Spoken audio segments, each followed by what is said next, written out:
तो hi hello दोस्तों, कैसे हैं आप लोग। चलिए तो आज हम लोग पढ़ने आ चुके हैं इतिहास। सिंधु सभ्यता को हम लोग कंप्लीट करने वाले थे, यानी सिंधु सभ्यता स्टार्ट कर दिए थे और वो हम लोग आधे तक खत्म भी कर दिए थे। तो चलिए आज हम लोग पढ़ेंगे सिंधु सभ्यता की आर्थिक व्यवस्था, यानी कि सिंधु सभ्यता में आर्थिक व्यवस्था किस प्रकार से था और किस पे आधारित था। इससे पहले हम लोग सिंधु सभ्यता के लिपि के बारे में पढ़ चुके थे और सिंधु सभ्यता के विस्तार के बारे में पढ़ चुके थे। तो आज हम लोग पढ़ते हैं सिंधु सभ्यता की आर्थिक व्यवस्था, यानी कि सिंधु सभ्यता में आर्थिक व्यवस्था किस पे आधारित था और किस प्रकार से था। तो यहाँ पे है आर्थिक व्यवस्था। तो सिंधु घाटी सभ्यता की यानी कि अर्थव्यवस्था के मुख्य रूप से तीन स्तंभ थे, यानी सिंधु घाटी सभ्यता की अर्थव्यवस्था के मुख्य रूप से तीन स्तंभ थे। तो सबसे फर्स्ट में है कृषि, व्यापार और पशुपालन, यानी कि सिंधु सभ्यता के जो निवासी थे वह तीन व्यवसाय पे आधारित थे, यानी कि आश्रित रहते थे। एक है कृषि, पशुपालन और व्यापार। तो सबसे फर्स्ट में कृषि, व्यापार और पशुपालन, यानी कि सिंधु सभ्यता के लोगों का मुख्य व्यवसाय था कृषि, यानी कि फर्स्ट व्यवसाय था कृषि, सेकेंड था व्यापार और थर्ड था पशुपालन। यानी कि सिंधु सभ्यता के लोग कृषि करते थे, पशुपालन करते थे और व्यापार भी करते थे, एक दूसरे से व्यापार भी करते थे। तो चलिए हम लोग यहाँ पे समझते हैं कृषि। इस सभ्यता के मुख्य व्यवसाय कृषि था, क्योंकि सिंधु घाटी सभ्यता की नदी के किनारे बसी हुई थी। अतः यहाँ के भूमि अत्यधिक उपजाऊ थे। यानी कि सिंधु सभ्यता के लोगों का प्राथमिक व्यवसाय जो था कृषि था।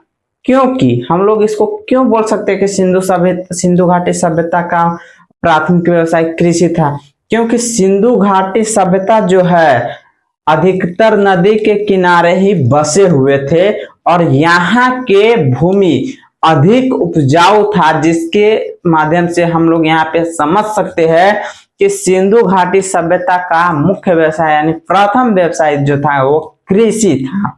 अब चलिए हम लोग देखते हैं इस सभ्यता के लोगों के मुख्य फसलें, यानी कि इस सभ्यता के लोगों के मुख्य फसल कौन कौन सा है। तो जौ, चावल, गेहूं, कपास, तरबूज, etc।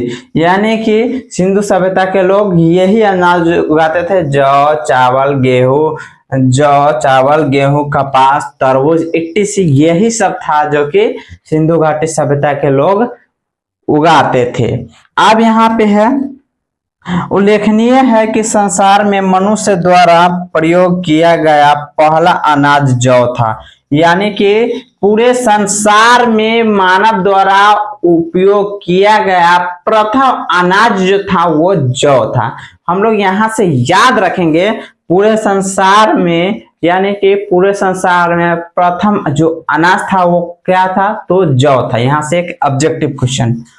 अब हम लोग यहाँ पे देखते हैं संसार में कपास का सर्वप्रथम उत्पादन सिंधु सभ्यता के लोग द्वारा ही प्रारंभ किया गया था। यानी कि सिंधु सभ्यता के लोग ये भी एक काम किए थे, यानी कि पूरे संसार में प्रथम जो कपास का उत्पादन किया था वो सिंधु घाटी सभ्यता के लोग ही किए थे। यानी कपास उत्पादन का सर्वप्रथम उत्पादक सिंधु सभ्यता के लोग ही थे। कपास उत्पादक का सर्वप्रथम उत्पादन किसने किया था, तो सिंधु घाटी सभ्यता के लोग ही किए थे। अब यहाँ पे है इस सभ्यता के निवासी गन्ने के खेती से परिचित नहीं थे, यानी कि सिंधु सभ्यता के जो निवासी थे वो गन्ने के खेत से परिचित नहीं थे। यानी कि वो कृषि तो करते थे लेकिन उसके पास गन्ने उगाने का नॉलेज नहीं था, गन्ने के बारे में उसके पास नॉलेज था ही नहीं, गन्ना क्या होता है जो उसको पता ही नहीं था। सिंधु घाटी सभ्यता के लोग। अब यहाँ पे देखते हैं नील उत्पादन के साक्ष्य हमें गुजरात के रोजदे नामक स्थान से प्राप्त होते हैं। यानी कि नील उत्पादन के साक्ष्य हमें गुजरात के रोजदे नामक स्थान से प्राप्त होते हैं। कहां से? तो गुजरात के रोजदे नामक स्थान से नील उत्पादन के साक्ष्य प्राप्त होते हैं। अब यहाँ पे है जबकि जल प्रबंधन की व्यवस्था के साक्ष्य अर्थात एक बांध के साक्ष्य हमें धोलावीरा से प्राप्त हुए हैं। यानी कि सिंधु सभ्यता के जल प्रबंधन के साक्ष्य कहां से प्राप्त हुआ है? तो धोलावीरा से। यहाँ एक बांध का साक्ष्य भी प्राप्त हुआ है धोलावीरा से। जल प्रबंधन का साक्ष्य भी धोलावीरा से ही प्राप्त हुआ है। अब यहाँ पे चलिए हम लोग देखते हैं व्यापार, यानी कि इसका द्वितीय व्यवसाय था व्यापार। इस सभ्यता के द्वितीय व्यवसाय व्यापार था। यानी कि सिंधु सभ्यता के लोगों का द्वितीय व्यवसाय क्या था? तो व्यापार था। अब हम लोग देखते हैं सभ्यता के निवासी आंतरिक और बाह्य दोनों प्रकार के व्यापार करते थे। यानी कि सभ्यता के निवासी आंतरिक और बाह्य दोनों प्रकार के व्यापार करते थे। तो आंतरिक और बाह्य व्यापार से क्या समझेंगे? बाह्य व्यापार जो अपने देशों के अलावा विदेशों से व्यापार करते थे, और आंतरिक व्यापार जो अपने क्षेत्र के नगर में ही करते थे उसको हम लोग यहाँ पे आंतरिक व्यापार ही बोल सकते हैं।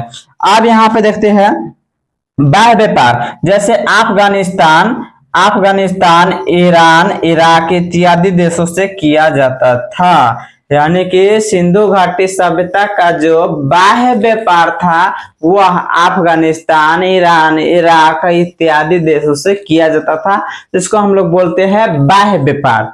अब यहाँ पे है सिंधु घाटी सभ्यता और मेसोपोटामिया के बीच दो व्यापार केंद्र थे।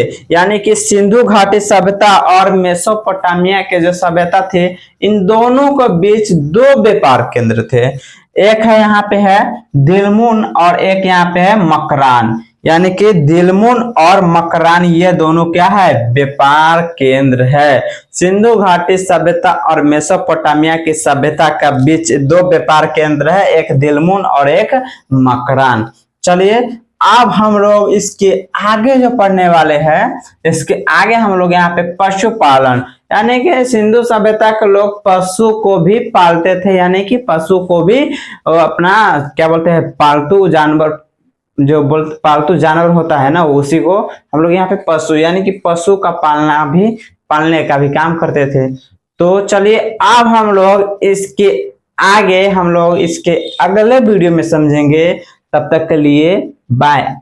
आशा करते हैं कि आप लोगों को यह वीडियो समझ में आया होगा और इस टॉपिक को डिटेल से हम लोग शुरू से लेकर के आ रहे हैं। अगर आप लोग को यह टॉपिक समझ में नहीं आता है या समझने में कोई दिक्कत होता है तो मेरे आईडी पे एक प्लेलिस्ट बना है हिस्ट्री के, वहां से जा करके आप लोग एक एक वीडियो को देख करके इसको आसानी से समझ सकते हैं। चलिए तब तक के लिए इतना पर ही आज का क्लास एंड करते हैं। थैंक यू, बाय बाय, नमस्ते।